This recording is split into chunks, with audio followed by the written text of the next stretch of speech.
Husbands, நீங்க வாக்கிங்க தனியா போகாம உங்க ஒய்ஃப் கூட போகும்போது உங்க ஹார்ட்டுக்கு எவ்வளவு பெனிஃபிட்ஸ் இருக்கு தெரியுமா?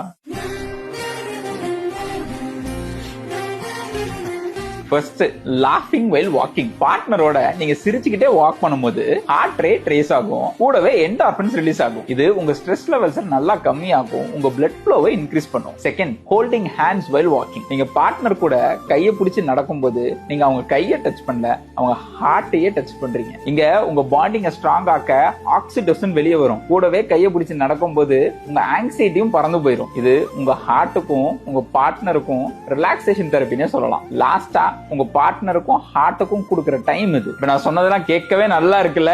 ஃபார் யுவர் கைண்ட் இன்ஃபர்மேஷன், நான் மேல சொன்னதெல்லாம் வார்ம் அப்ல பண்ணுங்க. அதுக்கப்புறம் முக்கியமா 45 மினிட்ஸ் நல்லா பிரிஸ்க் வாக் பண்ணுங்க. நான் மேல சொன்னதெல்லாம் பண்ணீங்கன்னா 2 இதயங்களுக்கு நல்லது. அதுக்கப்புறம் 45 மினிட்ஸ் நல்லா வாக் பண்ணீங்கன்னா அதுக்கு சப்ளை பண்ற ரத்த குழாய்களுக்கு ரொம்ப நல்லது. இத மறக்காம வாரத்துல 5 நாளாச்சு பண்ணுங்க. 45 மினிட்ஸ் பண்ணிருங்க. முக்கியமா பார்ட்னரோட பண்ணுங்க.